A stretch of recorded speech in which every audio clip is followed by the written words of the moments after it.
I'm Colin, aged 29, from a place called Bearsden, just outside Glasgow, hence the Scottish accent. And I guess in terms of health and fitness, I was always super active as a youngster, interested in like rugby primarily was my main sport, but dabbled in football, although not particularly talented at all. I played a lot of golf, but rugby was my journey into lifting weights and pursuing like a better physique. And that was all probably at the age of like 15, 16. Everyone's grown at different ages. You've got some guys that have got full mustaches at that age and are 6 foot and rippled with muscle. And you've got other guys like myself who were a bit of a late developer and pretty short and pretty skinny. And while I was reasonable at rugby, by no means like a potential Scotland international or anything like that, I was, in order for me to be able to compete and keep getting in the team and keep contributing, I got into the gym and we started doing strength conditioning at about 15, 16 years old. And pretty immediately, I found that I was really enjoying the process of just getting better, whether that was being able to do an extra couple of reps or being able to finish the weighted circuit in a faster time than some of the other guys, or be able to do more press ups at the next session. It was this like really positive feedback loop where you had like a lot of control over what you were up to.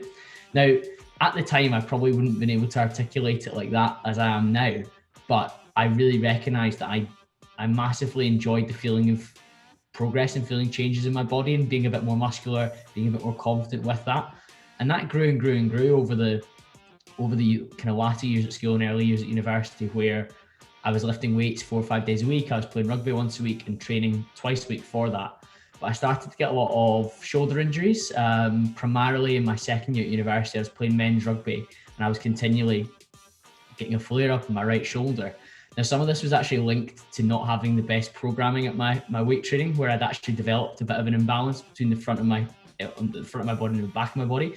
Basically, whenever young guys get involved in the gym, we all love training bench press and pushing weights above our head, but we maybe don't do as many pull-ups or rear delt flies or face pulls, the kind of less glamorous stuff that really looks after your body, makes it quite robust. So I started to get quite a lot of injuries, and I found that as I was doing a lot of my rehab and I was actually ended up training the gym 5-6 days a week and not playing rugby at all, I quickly found that I was seeing massive changes in my body because I'd upped my amount of training I was doing. Around the same time, I discovered some pretty good sources on YouTube who were talking about things like calories and macros and progressive overload and all these concepts, which I'm sure we'll talk about more as this journey goes on. But I started to get more educated and I started to see changes in my body, so much so that I was like, well, actually, I'm quite happy to leave the rugby behind, even though I was just playing kind of socially or semi-competitively at an amateur level, and just pour myself into this changes that I'm making to my body, and with it, my confidence as well. I was becoming a lot more confident in terms of who I was and how I was behaving. And even at university with things that matter to you at that age, like girls as well, you were a lot more sure of yourself, which I think is vitally important.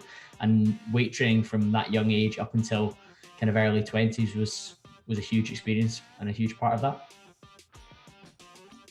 Benefiting massively from fitness myself, I became kind of the guy in my friend group or from my school that people in the local area would maybe ask about health and fitness because they saw a couple of photos of you on Instagram when you were on holiday and you had a six-pack and you were the guy at school that was quite skinny and not in particularly amazing shape. So it came almost as a little bit of a surprise.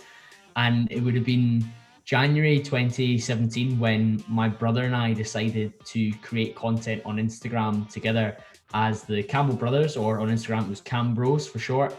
And we started sharing daily content on what we were up to alongside our corporate jobs and our business development careers, what we were doing to stay in shape, but also improve from a training perspective, a nutrition perspective, a recovery perspective, all these different aspects that people were regularly asking us about. We just started to write about on Instagram. Now, that progressed pretty quickly. Ian, my younger brother, wasn't enjoying it as much as I was, and I was finding it a really fun, creative outlet away from my corporate job, which, albeit I enjoyed, it wasn't talking about a subject which I had major passion for, which I certainly do for fitness. And it grew arms and legs, and Ian stepped back in November 2017, and I really just kept pushing on with it in terms of continually posting every single day on Instagram, talking about my training routine, what I was doing, what I was eating, how I was calculating my calories, what I was doing for my cardio, my step count, all these different factors that link into it.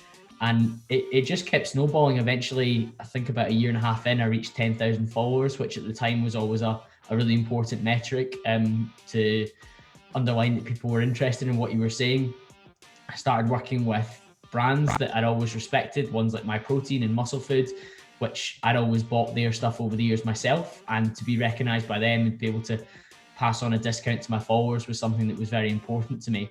And that all linked into me just trying to show up every day and produce some sort of valuable content, whether that was information, motivation, education, or even just humoring people with what I was up to and how I was managing to fit everything into my busy lifestyle. That was really where the Instagram was aimed at, and that was the content that I've continued to produce over the last 5 years. And all of that led me into launching my podcast, Cambro Conversations. It was actually the start of the first lockdown period back in April 2020. I started the podcast. I'd been lucky to be a guest on 6 different podcasts up until that point, just mostly being asked about the stuff I was sharing on Instagram. So how do I try and excel and pursue peak performance within my career and earn money and look after myself and pursue a career that I care about, while of course trying to maintain the best possible shape and live a really healthy, like on point lifestyle. And I loved the process of the podcast because it allowed me like this to talk at length about the different things that I get up to and what I do, and try and share beyond just a short Instagram caption or beyond just a long post that you've written out.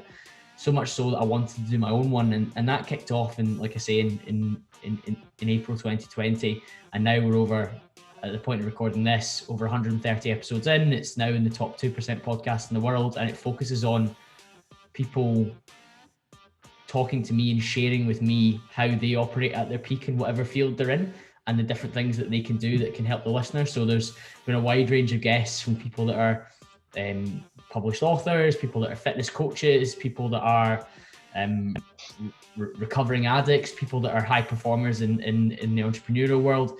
And there's been lots and lots to learn across the 130 episodes, where people can tune in on a weekly basis and listen to a conversation where somebody is able to give you advice on how you can improve that 1% in a particular area of your life, or build a new habit which will make you happier and healthier, or even wealthier as well. So that's been a really fun process. And I think overall, if I was to look at the 2 platforms that I've built in the last few years, I can be quite happy that it's helping thousands of people find either resources that I'm putting out there, or find resources that I'm able to share through the guests that I have conversations and I interview.